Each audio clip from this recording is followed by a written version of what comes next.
Hello, यति बेला म पोखराको लेक साइडमा छु। सबैले भन्ने गर्नुहुन्थ्यो के पोखरा गइयो भने चाहिँ लेक साइडमा बस्नु धेरै महँगो छ भन्नुभएको थियो होइन। मलाई त्यस्तो महँगो पनि लागेन कि होइन। मैले एउटा रुमको लागि सिङ्गल रुम मैले लिएको छु, त्यसको लागि मैले मात्र 1500, त मलाई त्यस्तो महँगो त लागेन। हुनु त हो बाहिर अलिकति खोज्ने हो भने 800 अनि 1000सम्म एउटा सिङ्गल रुम पाइन्छ होइन। तर म त्यस्तो राम्रो रुममा बस्दिनँ नि त होइन। रुम सिम्पल छ, दुईवटा बेड छ सो। तर म जुनमा सुते पनि एक्लै हो अनि 1500को एउटा रुम ल्याएको छु होइन। पहिलोचोटि मेरो पोखरा मैले अलिकति कस्तो कस्तो भोगेँ मनमा। अब रुम त कहाँ खोज्ने होइन, मैले चिनेको जानेको केही छैन नि त। अनि बल्ल बल्ल गाडीमा त आयो, गाडीले त मलाई बस पार्कसम्म फुत्त छोडिदिएर म आफै सबै खोज्नुपर्ने हुन्छ नि त। अनि अनि कसलाई सोध्ने होला होइन। अनि पहिला गाडीले मलाई कति 4 बजेतिर बस पार्क ओह्रालेको थियो पोखराको। त्यहाँबाट मलाई घुम्नुभन्दा पनि सबैभन्दा ठुलो चिन्ता मैले रुम खोज्ने। पहिला रुम खोज्ने अनि मेरो ब्यागहरू रुममा छोड्ने अनि म घुम्न निस्किन्छु भन्ने उद्देश्यले पहिला म हेर्दै आएँ होइन। सबै रेस्टुरेन्टहरू सबै हेर्दै आएँ। ठुलो ठुलो रेस्टुरेन्ट पनि देखियो। अनि यहाँ चाइनिज रेस्टुरेन्ट पनि रहेछ, जापानिज रेस्टुरेन्ट पनि रहेछ होइन। अनि त्यहाँ त हामीलाई के काम होइन, हामी त सामान्य नेपाली हो। अनि हेर्दै आउँदाखेरि एउटा सामान्य गेस्ट हाउस भनेर लेखेको देखियो होइन। त्यहाँ एकजना दिदी बाहिरै उभिराख्नु भएको थियो। दिदी यहाँ कास्ट त अब सोधिराख्ने कुरा भएन, सायद हुनसक्छ छेत्री बाहुन दिदी होला, तर एकदमै मिल्ने हुँदो रहेछ कि। अनि मैले भने बस्न लागि रुम छ दिदी भन्दाखेरि छ भन्नुभयो। अनि हेर्ने भन्दाखेरि हेर आउनु जानुभयो। अनि मैले नर्मल रुम रोजेँ, किनकि मलाई त्यस्तो स्ट्यान्डर्ड रुममा बस्नुपर्छ भन्ने छैन नि त होइन। अनि सामान्य रुम सिम्पल रुम छ। हुनु चाहिँ दुईवटा बेड छ होइन, जहाँ सुते पनि नो प्रब्लम। अनि त्यही भएर म यो रुम लिएँ अनि म सामान छोडेँ होइन। सामान छोडिसके पछाडि म बाहिर निस्केँ। अनि मैले मेरो एउटा आई ग्लास बनाउनु पर्ने थियो। सिसा अलिकति फुट्यो थियो कि, मैले अस्ति अलिकति बाइक चलाउने भएको, बाइक चलाउने हुँदाखेरि लडेँ कि म। त्यति बेला मेरो आई ग्लास फुटेको थियो। अनि त्यसको चेन्ज गरेँ होइन। म देखाउँछु पनि है। अनि यो आई ग्लास बनाउनुको लागि मैले रुममा ब्यागहरू राखिसके पछाडि म निस्केँ होइन। अनि यसको ग्लास कि अस्ति मैले बाइक चलाउँदाखेरि यति फुटेको थियो, यसरी सट्टै फुटेको थियो। अनि यसको फालिदिएँ, ग्लास बनाएँ म फाइनल्ली होइन। त्यस पछाडि फेरि रुममा फर्केर आएँ, किनकि मलाई त 6 बजिसकेको थियो। अब त्यसो गर्दै गर्दाखेरि अनि टाइम निकै गइसक्यो। 6 बजे त झमक्कै हुने रहेछ नि त। अनि आज चाहिँ म घुम्न पाएन कि। फेवाताल एकैछिन देखेको थिएँ मैले होइन। तर त्यहाँ घुम्ने फोटो खिच्ने समय भएन, किनकि सबै योजना मेरो भोलिको छ। किनकि म अझै यहाँ 3 दिन बस्छु यो रुममा होइन। पोखराको लेक साइडमा जाडो छैन है। पोखरा मैले सोचे भन्दा पनि फरक रहेछ होइन। पोखरा मैले जुन घरबाट प्लान बनाएर हिँड्दाखेरि कति धेरै चिसो होला, लुगा टन्नै लानुपर्छ भनेर यस्तो यस्तो ज्याकेट पनि बोकेर आएको थिएँ मैले होइन। बाटोमा त लाग्यो, तर त्यस्तो होइन रहेछ। कस्तो के मैले आउने बित्तिकै यो एट्याच बाथरुमसँगको मैले रुम लिएको हो। अनि कपाल नुहाएँ, आउने बित्तिकै नुहाएँ चिसै पानीले, त्यस्तो चिसो भएन कि मलाई होइन। नर्मल तातै लाग्यो। अनि वाउ, मैले इक्जाम्पल त्यो पानीले नुहाउने हो भने पनि सक्थेँ कि होइन। कर्मर त्यस्तो काठमाडौँको जतिको चिसो कहाँ हो र। काठमाडौँभन्दा निकै तातो रहेछ कि पोखरा, मलाई चाहिँ त्यो लाग्यो। हुन त म लेक साइडमा बसेर पनि होइन। अनि त्यसरी बसेको छु होइन। अनि अब भोलिको प्लान मेरो बिहान राति उठ्ने अनि पोखराको लेक साइड घुम्ने छ मैले। अनि मन्दिरहरू पनि जानु छ, फेवाताल पनि जानु छ होइन।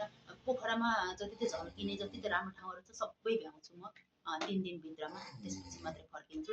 अनि एउटा कुरा, म प्राय एक्लै ट्राभल गर्दै गर्दाखेरि धेरै आफन्तहरूले होइन मेरो स्टोरी हेरेर मेरो पोस्टहरू हेरेर चाहिँ निकै कमेन्ट गर्नुहुन्छ कि एक्लै घुमे म भन्छस्, तेरो यो फोटो कसले खिचिदियो, कसरी खिचिस् त।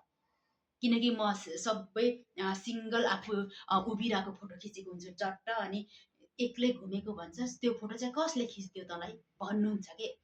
मेरो फोटो खिच्ने कोही मान्छे होइन है, मैले फोटो खिच्ने यसले हो। हेर्नुहोस्, म यहाँ फोन अराइसके पछाडि यो चाहिँ कति अग्लो छ भने यसको ब्लुटुथ यहाँ छ। हेर्नुहोस्, यसको ब्लुटुथ फोनमा कनेक्ट गरेर टक्क हातमा लिने, सुन्नुभयो हातमा लिने, त्यसपछि यति स्ट्यान्ड यति तान्ने, म जति अग्लो छ। मैले जहाँ जहाँ घुम्दाखेरि म मेरो सिङ्गल फोटो लगाइरहेको हुन्छु नि, म सिङ्गल मेरो ट्राभल हो, म सिङ्गल यात्रा गरिरहेको छु भनेर फोटो टक्क उभिएर खिचेको हुन्छु। अब देख्दा त कसले खिचिदिएको, आफैले त हातले तानेर मोबाइल तानेर यति मात्रै देखिन्छ, आधी मात्रै, फुल फोटो त आउँदैन भनेर कमेन्ट गर्नुहुन्छ। कसले खिचिदियो त भनेर हाँसेको स्टिकर पठाउनुहुन्छ। मतलब यो हो, हेर्नुहोस् यो कति अग्लो छ भने म तपाईँले खुट्टा यसरी तान्दिनँ, यसो गर्ने होइन, यसरी ठ्याक्क बसेर चाहिँ डर भएन फोन लट्ने। म जति अग्लो छ हेर्नुहोस्, कति अग्लो छ भने यसलाई जति तन्काउँदा नि भयो, हेर्नुहोस् यति, ल फुल यति हो, माथि छुन्छु क्या, यति अग्लोमा यहाँ फोन यसरी फोन बस्छ होइन, घुमाउनु पनि मिल्यो, यसरी तेर्साउनु पनि, फोन ठहराउन पनि मिल्यो, तेर्साउनु पनि मिल्यो। यसरी फोन राखेर ब्लुटुथ हातमा हुन्छ मेरो अनलाइट है होइन, हातमा ब्लुटुथ लिएर टक्क यसरी उभिएर यहाँ फोन हुन्छ, म यसरी फोटो खिचिरहेको हुन्छु जस्तो सुकै पोजमा पनि, यसो गइरहेको हुन्छु, यसो गइरहेको हुन्छु, यसो गइरहेको हुन्छु, यसो गइरहेको हुन्छु होइन। यो यहाँ भएर मैले फोटो यसरी स्ट्यान्डमा राखेर खिचेपछि मलाई मान्छेले खिचेको जस्तै भयो नि त, तर कारण मेरो यो हो, किनकि म जति अग्लो छु हेर्नुहोस्, फोन राख्ने त यहाँ हो होइन, यहाँ अड्काउँछ फोन त, यो कालो देख्नुहुन्छ भिडियोमा, म भन्दा अग्लो छ स्ट्यान्ड। यति अग्लो स्ट्यान्ड भइसके पछाडि मलाई किन साथी,